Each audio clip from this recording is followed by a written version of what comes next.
जय भीम मित्रांनो, मी विजय बनसोडे स्वागत करतो आजच्या आपल्या नवीन मुलाखतीमध्ये. वीर सिद्धनाथ यांचे 14वे वंशज सुभाष भाऊसाहेब इनामदार यांच्याशी आपण संवाद साधणार आहे आणि या वीर सिद्धनाथ यांची सविस्तर माहिती आज आपण यांच्याकडून घेणार आहे. जय भीम. मी सुभाष भाऊसाहेब इनामदार, वीर सिद्धनाकांचा 14वा वंशज. आजपर्यंत सिद्धनाकांविषयी पुराभिलेख पुणे, त्यानंतर महाराष्ट्रभर लोकांच्या भेटीतून सभातून ज्या ज्या लोकांची सिद्धनाकांविषयी जी माहिती मिळेल ती माहिती मी मिळवली आहे. तर वीर सिद्धनाक हे 4 होऊन गेलेले आहेत, एक सिद्धनाक नाहीत. वेगवेगळ्या कालखंडातले वेगवेगळे सिद्धनाक आहेत आणि प्रत्येकाची कर्तबगारी ही अतिशय मोठी आहे. लढायांमधला त्यांचा सहभाग फार मोठा आहे आणि त्या लढाईंमध्ये जी त्यांनी मर्दुमकी गाजवलेली आहे त्याप्रमाणे त्यांना ही पदवी मिळालेली आहे सिद्धनाक. हे त्यांचं नाव नाही. उदाहरण द्यायचं झालं तर 14 जानेवारी 1761ची जी पानिपतची लढाई, त्याच्या अगोदरची 1760ची उदगीरची लढाई, या लढाईंमध्ये ज्यांनी मोठ्या प्रमाणात मर्दुमकी गाजवली आणि ज्यांनी तिथं आपलं शौर्य दाखवलं ते आहेत काळनाक. तर काळनाक यांचाच मुलगा सिद्धनाक. तर या सिद्धनाकांनी त्यांच्या मुलानेही मोठी कामगिरी इथं या स्वराज्यासाठी दाखवलेली आहे, केलेली आहे. आणि कळंबी हे गाव आम्हाला काळनाक यांच्याच माध्यमातून आम्हाला ते इनाम मिळालं आणि हे गाव इनाम मिळालं. त्यानंतर आम्ही इनामदार झालो. त्याच्या अगोदर आम्ही वाघमारे होतो, वाघवाडीला वाघ मारला म्हणून वाघमारे, आणि त्याच्या अगोदर आम्हाला फक्त सिद्धनाक महार म्हणून ह्या अशाच नावाने ओळखत होते लोक. तर हा जो इतिहास आहे सिद्धनाकांचा, तर यामध्ये 1795 11 मार्च खर्ड्याची लढाई जी आहे त्या लढाईमध्ये जे सिद्धनाक होते तेच पुढे इथं शेवटच्या 1 जानेवारी 1818च्या या भीमा कोरेगावच्या लढाईपर्यंतचा त्यांचा इतिहास आहे. तर हे सिद्धनाक यांचे जे आजोबा होते तर त्यांना हे काळनाक जे आहेत त्यांना हे गाव इनाम मिळालं 1737ला छत्रपती शाहू महाराज हे सातारा गादी यांच्याकडून. त्यानंतर ते 1760च्या उदगीरच्या लढाईमध्ये त्यांनी मर्दुमकी गाजवली आहे. त्यानंतर ते पानिपतच्या लढाईमध्ये जाऊन शहीद झालेले आहेत आणि तिथं त्यांची ती वस्त्र आणि शस्त्र ही कळंबीला आली. तर ह्याचा अर्थ असा की ते फार मोठे योद्धे होते आणि फार मोठ्या संख्येच्या सैन्याचं नेतृत्व त्यांच्याकडे होतं, म्हणून तर त्यांची वस्त्र आणि शस्त्र कळंबीपर्यंत आली. आणि त्यांच्याच या ठिकाणी मूर्तीची आम्ही तिथं पहिल्यांदा पूजा करत होतो. आता त्या ठिकाणी आम्ही दर वर्षाला त्यांना मानवंदना देण्याचा कार्यक्रम हा आयोजित करतो 31 डिसेंबरला. असे सिद्धनाक यांच्याचं या नातवाचा जो पराक्रम आहे, या नातवाचाच पराक्रम या ठिकाणी आज मी सांगणार आहे आणि तो पराक्रम मोठा आहे. 11 मार्च खर्ड्याची जी लढाई आहे 1795ची, त्या लढाईमध्ये त्यांनी पाहिलं की जो गोट आहे किंवा गट इथं त्यांचे तंबू पडलेले आहेत, तिथं हा तंबू नसावा अशी मागणी झाली. हा प्रश्न सवाई माधवराव पेशवे त्यावेळेला अस्तित्वात होते आणि तेच त्या ठिकाणी होते त्या लढाईच्या वेळेला. आणि हिरोजी पाटणकरांकडे हा प्रश्न त्यांनी पाठवला की इथं या गोटाला ह्या गटाला विरोध होतोय तर काय करायचं. तर हिरोजी पाटणकर हे मराठा सद्ग्रस्त, त्यांनी तो जो गट आहे तो तेचच राहील, ही खंबीर तलवार धरणाऱ्या वीरांची पंगत आहे, इथं जेवणाची पंगत नाही, जो खंबीर तो हंबीर या म्हणीप्रमाणे उक्तीप्रमाणे त्यांनी त्यांचा गोट तिथंच ठेवला. आणि लढाईच्या वेळी देखील हा गोट या परशुरामभाऊ पटवर्धन जे सेनापती होते 1 लाख सैन्याचे, त्यांच्या जवळच यांचा गोट होता. आणि लढाईच्या ऐन धामधुमीत या ठिकाणी पठाणांनी परशुरामभाऊ पटवर्धनांना खाली खेचलं. त्यांना घोड्यावरून खाली पाडल्यानंतर आता त्यांची हत्या होणार किंवा ते ठार होणार, शहीद होणार. त्याच वेळेला सिद्धनाकांनी 10-12 या निजामांच्या सैनिकांच्या डोक्यावरून खांद्यावरून उड्या मारून आत उडी टाकली आणि परशुराम भाऊ सावरले आणि पहिल्यांदा जो तलवार घेऊन परशुराम भाऊंचा खात्मा करणार होता त्याला उडवलं आणि त्यानंतर या दोघांनी मिळून त्या 11 पठाणांचा खात्मा केला. आणि ती लढाई स्वराज्यानं मराठ्यांनी जिंकलेली शेवटची लढाई. या लढाईमध्ये त्यांनी मर्दुमकी गाजवली आणि 3 महिन्यानंतर सवाई माधवराव पेशव्यांनी शनिवार वाड्यामध्ये तिथं कारंजेवर उडी टाकून आत्महत्या केल्यानंतरचा जो पुढचा भाग आहे तो मग सुरू झाला, तो म्हणजे दुसरे बाजीराव पेशवे. या दुसऱ्या बाजीराव पेशव्यांनीच 1802च्या दरम्यान इथं विठोजी होळकर हा मोठा इतिहास आहे, तो थोडक्यात मला इथं सांगता येणार नाही. त्यांना हत्तीच्या पायाखाली चिरडून शनिवारवाड्यापुढे मारल्यानंतर यशवंतराव होळकरांनी पुण्यावर हल्ला केला आणि 1802लाच मग इथं जी लढाई झाली हडपसरला, त्या लढाईमध्ये इथं ती मोठी लढाई आहे, त्याचा व्हिडिओ पाठवलेला आहे मी. त्या व्हिडिओमध्ये तुम्हाला स्पष्टपणे ती लढाई कशी झाली याची माहिती मिळेल, तर तो व्हिडिओ जरूर पाहावा. यशवंतराव होळकरांनी यांना मग यांचा पिच्छा धरला आणि मग हे महाराष्ट्रावर पाळाले म्हणून ते पळपुटा बाजीराव म्हणून त्यांना नामविधान मिळालं. आणि हेच बाजीराव मग वसईला जाऊन इंग्रजांशी त्यांनी तह केला आणि त्या तहानुसार इथं मार्शल लॉ लागू झाला स्वराज्यावर. आणि याच दुसऱ्या बाजीराव पेशव्यांनीच पेशवाई बुडवली आणि या ठिकाणी स्वराज्यही बुडवलं. या ठिकाणी इतर कोणीही ते बुडवलेलं नाही आजपर्यंत. आणि तो जो काळ आहे दुसऱ्या बाजीराव पेशव्यांचा, हा अतिशय यादवी युद्धांचा आहे. आपल्याला एक प्रश्न नेहमी पडतो की इथं हे स्वराज्य कोणी बुडवलं, तर हे कोणी बुडवलेलं नाही. त्या काळी जेव्हा हे पेशव्यांनी संपूर्ण हे स्वराज्य जे आहे त्याच्यावर ताबा मिळवला आणि ते प्रमुख कर्ता झाले, त्यानंतर या महाराष्ट्रामध्ये जर आपण त्याचा अभ्यास केला तर लक्षात येतं की स्वराज्यामध्ये जे सरदार छत्रपतीच्या कालखंडामध्ये, नंतर संभाजीराजांच्या कालखंडामध्ये आणि त्या शाहूराजांच्या कालखंडामध्ये जे एकत्र होते ते नंतर एकमेकांशी लढाई करण्यामध्ये आणि एकमेकांशी लढत आहेत, तर हा कालखंड होता तो. आणि म्हणून भीमा कोरेगावच्या लढाईमध्ये जरी या ठिकाणी 1802लाच इंग्रजांना हे स्वराज्य आंदण मिळालं होतं दुसऱ्या बाजीराव पेशव्यांकडून, तरीसुद्धा या ठिकाणी इंग्रजांची राजवट असतानाही त्यांच्यावर या ठिकाणी आपल्याच सैन्याबरोबर इथं स्वराज्याचे जे सैन्य होतं त्यांच्याबरोबरच इथल्या काही लोकांना हे लढावं लागलेलं आहे. आणि ते प्रामुख्याने महार लोक होते. तर त्यावेळेला ह्या लढाया सामान्य गोष्टी होत्या बाजीराव पेशव्यांच्या कालखंडामध्ये, दुसऱ्या बाजीराव पेशव्यांच्या, की एकमेकांशी सगळे हे लढत होते. आणि यामध्ये इथं मग ह्या स्वतःच्या अस्तित्वाचा प्रश्न होता, स्वतःवरच्या अन्याय अत्याचाराचा प्रश्न होता आणि तोच दूर करण्याचा सिद्धनाकांनी प्रयत्न केलेला आहे.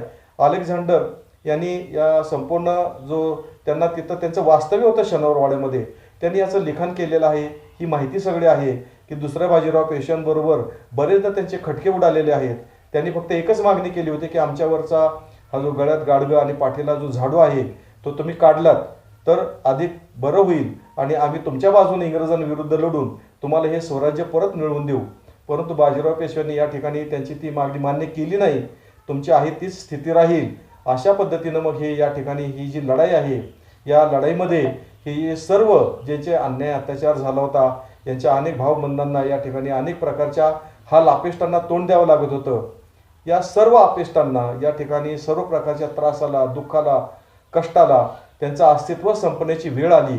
तर अशा या लोकांनी मिळून मग या भीमा कोरेगावच्या लढाईमध्ये भाग घेतला. आणि भीमा कोरेगावची लढाई कशी झाली तर सिद्धनाकी स्वतः जहागीरदार होते, मोकाशी होते. कळंबी गाव त्यांना इनाम मिळालं होतं.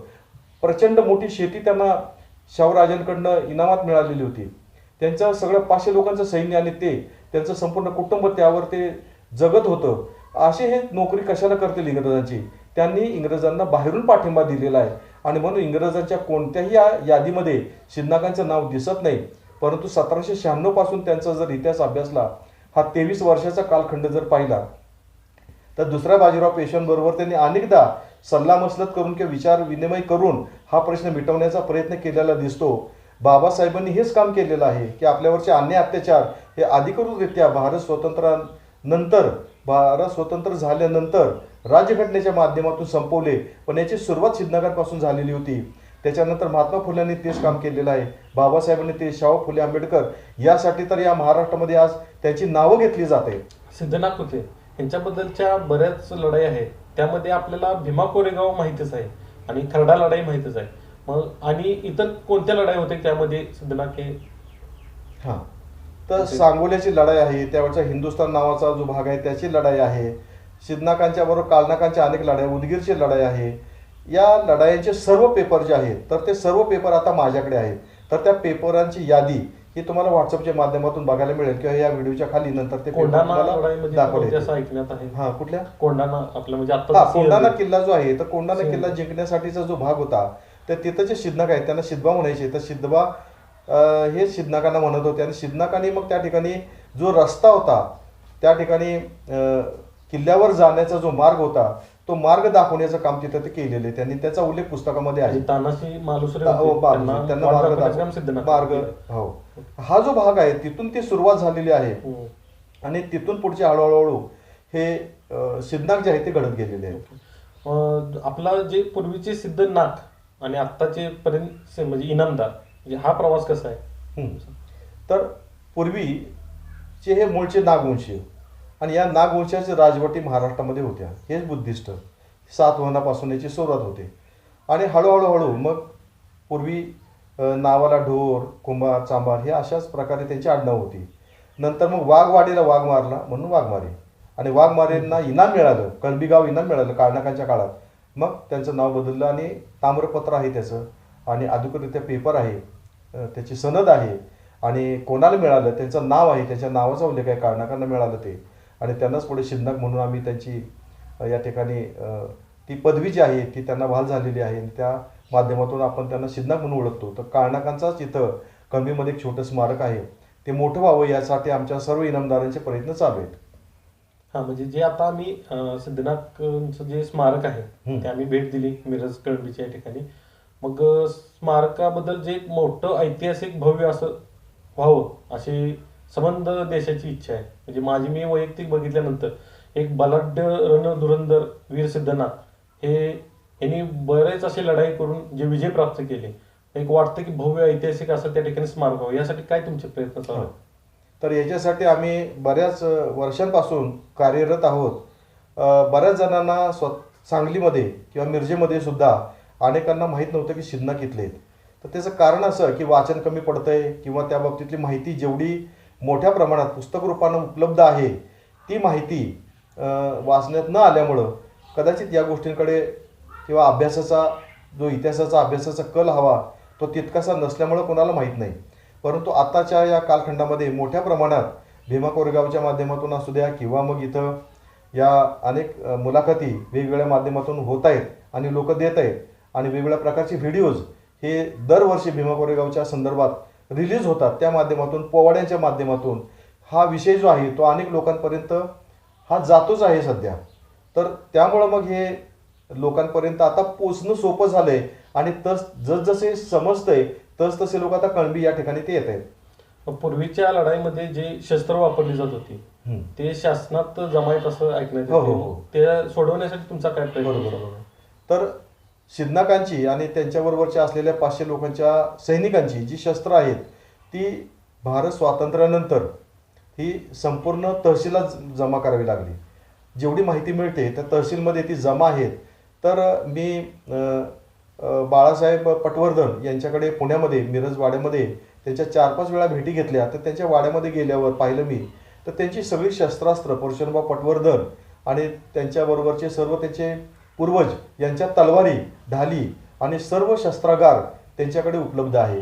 तो पाहिल्यावर मला आश्चर्य वाटलं किंवा मग आमच्या सिद्धनाकांच्या जवळसुद्धा फार मोठं सैन्य होतं आणि त्या सैन्याचे फार मोठे ते आधिपत्याखाली त्यांच्या ते सैन्य होतं. तर त्यांच्या तलवारी, ढाली वगैरे कुठं आहेत तर ते तहसीलला जमा आहेत एवढं समजलं. तर त्यासाठी आता इथून पुढे जे काही ओळखीचे लोक आहेत ज्यांच्या संबंधातून याच्यासाठी काही पाठपुरावा आमचा चालू आहे आणि तो लवकरच त्या सर्व मिळतील आणि त्याचं एक म्युझियम असावं या बाबतीतला प्रस्ताव आम्ही शासनाकडे देऊ.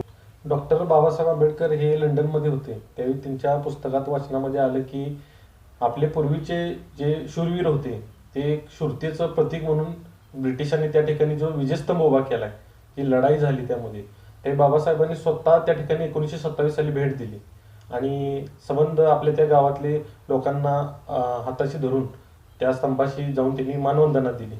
तर याबद्दल तुम्ही काय सांगा? मगाशचा जो उल्लेख होता त्यातला उल्लेख बाजूलाच राहिला की सिद्धनाक त्या लढाईमध्ये होते किंवा नव्हते. तर तो जो भाग होता तर ते एवढे मोठे जहागिरीचे मालक, त्या जहागिरीचे मी आता सांगितलं तुम्हाला, तर ते एवढे मोठे श्रीमंत, एवढे त्यांच्याजवळ सर्व काही होतं. 500 लोक त्यावर त्या शेतीवर ते गाव इनाम होतं त्याच्यावर ते जगत होते किंवा त्यांचा जो पैसा होता ते वेतनावर नव्हते कोणीही. मुद्दा असा येतोय की मग एवढं उत्पन्न मोठं असताना सुद्धा मग सिद्धनाकांना इंग्रजांच्या सैन्यामध्ये भरती होण्याची काय गरज लागली? तर इंग्रजांच्या सैन्यामध्ये भरती झाले नाहीत.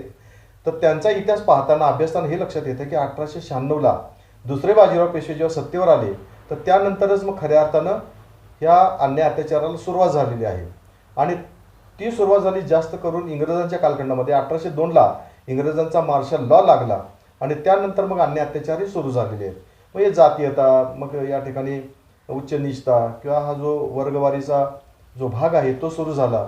आणि त्याच्यामध्ये मग शिंदे लक्षात आलं की आत्तापर्यंतच्या लढाई आपण स्वराज्यासाठी केलेल्या आहेत, आपल्या पूर्वजांनी केलेल्या आहेत, तर आत्ताचा जो भाग आहे तो वेगळा आहे आणि आपल्या बांधवांना आपण यातून बाहेर काढलं पाहिजे. याच्यासाठी त्यांनी अनेकदा दुसऱ्या बाजीराव पेशव्यांबरोबर हे बोलणं केलेलं आहे, ते होईना.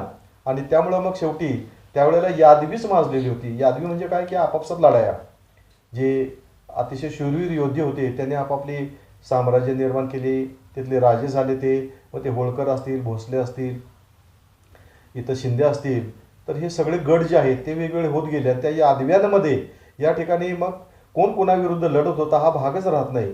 आणि इंग्रजांची जिथं राजवट होती 1802 पासूनच, तर मग इंग्रजांविरुद्धच इंग्रज कसे काय लढत होते, तर बाजीराव पेशव्यांनी त्या ठिकाणी संघटित प्रयत्न करून पाहिला आणि पुन्हा स्वराज्य या ठिकाणी त्यांची पेशवाई अवतरली पाहिजे यासाठी त्यांचा प्रयत्न फसला.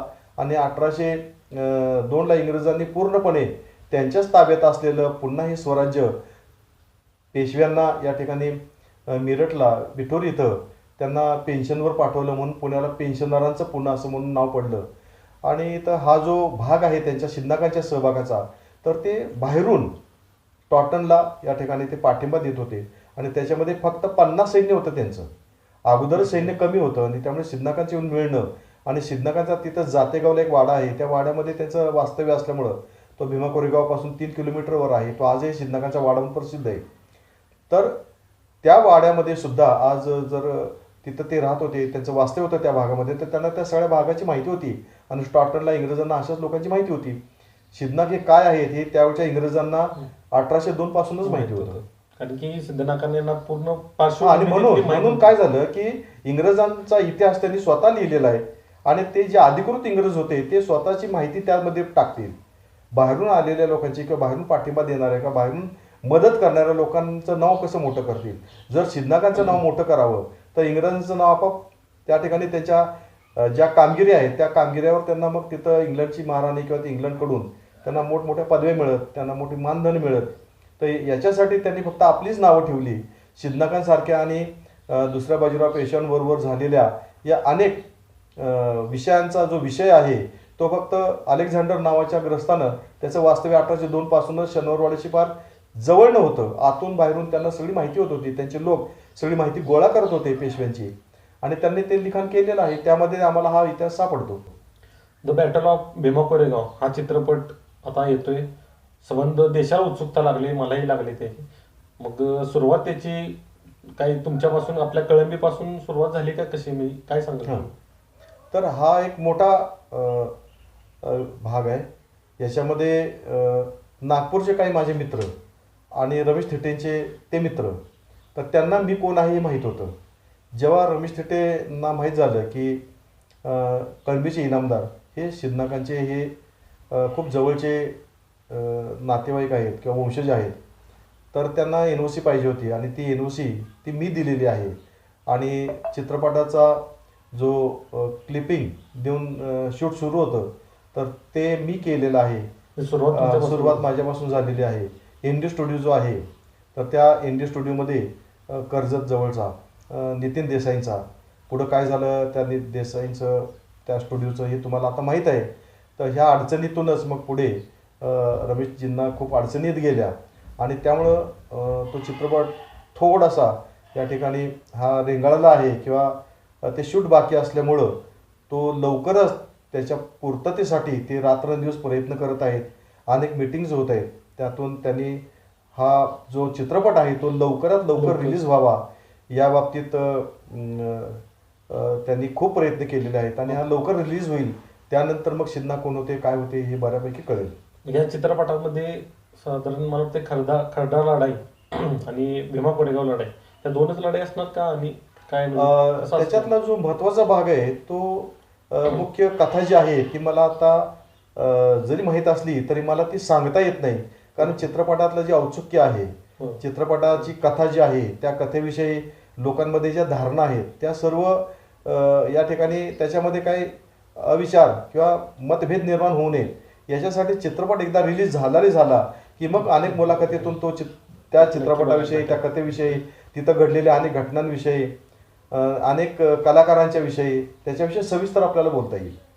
संबंध देशाला उत्सुकता लागलेला उत्सुकता चित्रपट, आणि या चित्रपटातून सगळ्या गोष्टी आपल्याला सिद्धनाथ हे काय होते, किती वीर योद्धा, पालांटे, रणधुरंदर, हे सिद्धनाथ काय आहे ते आपल्या चित्रपटातून आपल्याला बघायला मिळतं. यातला एक महत्वाचा भाग आहे बघा, की केवळ सिद्धनाथ हाच भाग नाहीये माझ्या बोलण्याचा, की किती शूरवीर होतेच, त्यावर वादच नाही. मुद्दा काय आहे की या महाराष्ट्रामध्ये, स्वराज्यामध्ये असंख्य असे योद्धे या महार जातीतनं अतिशय मागासलेले आहेत, ज्याच्यावर अन्याय अत्याचार झाला.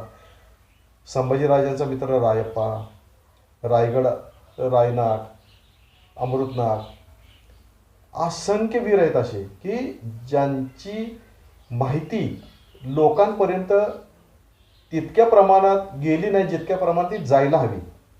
हा जो भाग आहे तो सिद्धनाथांच्या माध्यमातून रमेशजींचा हा प्रयत्न आहे की या ठिकाणी जे योद्धे होऊन गेले, योद्ध्याला कुठली जात नसते, धर्म नसतो, पंथ नसतो, त्याच्या पुढे एकच असतं की माझे लोक आणि मी, आणि त्या लोकांचं रक्षण कसं करता येईल, त्या लोकांना कसं वाचवता येईल, लोकांवरचे अन्याय अत्याचार कसे दूर करता येईल, यासाठी हे सगळे शूरवीर लढवय्ये त्यांनी त्यांचं जीवन हे लोकार्पण केलेलं असतं. आणि हीच अपेक्षा त्या योद्ध्यांची असते. आणि म्हणून त्यांची कुठली जात, कुठला धर्म, पंथ म्हणून याकडे न पाहता या चित्रपटाकडे सर्व जातीच्या, सर्व धर्माच्या लोकांनी अशा अपेक्षेनं पाहावे की या ठिकाणी या महाराष्ट्रामध्ये किती योद्धे, लढवय्ये, शूरवीर होऊन गेलेत, आणि त्या योद्ध्यांचा अभ्यास जरूर करावा. यातून कळतं की स्वराज्य हे आज जरी असलं, आपलं स्वातंत्र्य आज जरी असलं, तरी स्वराज्य हे नेमकं कसं घडलं. छत्रपतींनी, शहाजीराजे, शाहूराजे, संभाजीराजे यांनी नेमकं काय केलंय, यांचा जाज्वल्य इतिहास जो आहे, त्यांना जाज्वल्य देव बनवण्याच्या ऐवजी, जाज्वल्य देवस्थानात त्यांचं रूपांतर करण्याच्या ऐवजी, त्यांची पूजा अर्चा करण्याच्या ऐवजी, त्यांचे विचार, त्यांची विचारधारा, विचारसरणी ही जर अधिक आपण त्याकडे लक्ष दिलं, तर मला वाटतं की या ठिकाणी महाराष्ट्रामध्ये आत्ता जो बदल झालाय याच्यापेक्षा फार मोठा प्रचंड बदल, कायापालट होण्याची या योद्ध्यांच्या माध्यमातून, त्यांच्या अभ्यासातून ही जास्त शक्यता आहे. आणि म्हणून त्यांचा अभ्यास करणं. भीमा कोरेगाव मधला विजयस्तंभ असेल, आणि त्या विजयस्तंभ म्हणजे त्या ब्रिटिश आणि पेशवाईचे युद्ध झालं, त्यामध्ये वीर सिद्धनाथ हे 500 सैनिकांचे नेतृत्व करत होते. पण त्यांचं कळंबीतलं जे स्मारक आहे ते म्हणजे 50 लाखाहून अधिक लोक भीमा कोरेगावला मानवंदना देण्यासाठी जातात 1 जानेवारीला.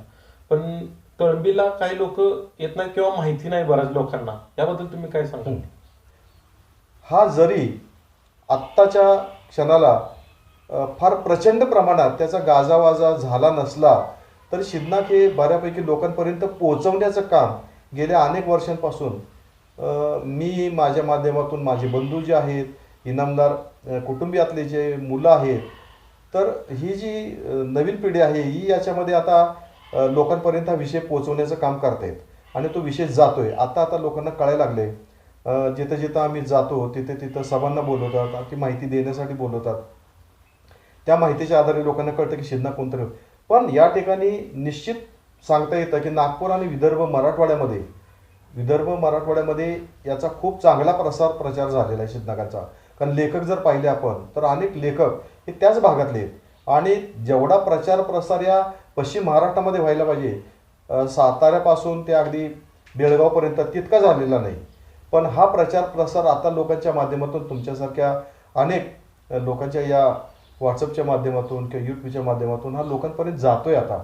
आणि भीमा कोरेगावच्या लढाईच्या संदर्भात सर्व काही या ठिकाणी वेगवेगळ्या डॉक्युमेंटरीच्या माध्यमातून लोकांपर्यंत विषय गेलाय, लोकांना माहीत पडलंय, नाव माहीत पडलंय.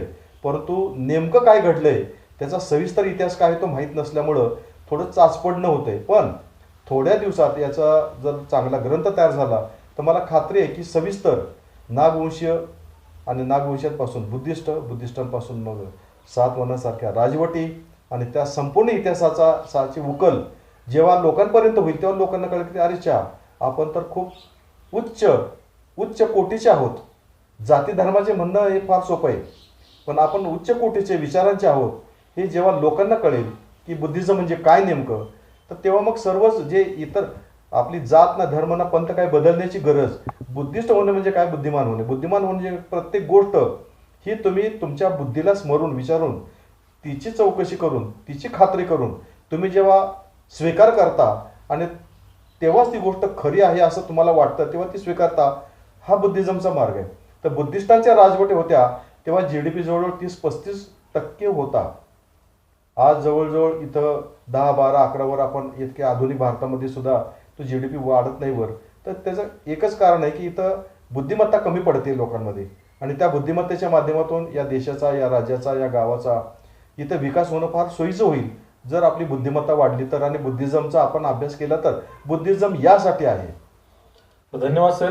खूप सुंदर अशी चांगल्या पद्धतीची माहिती आपल्याला या ठिकाणी सुभाष भाऊसाहेब इनामदार यांच्याकडून भेटली.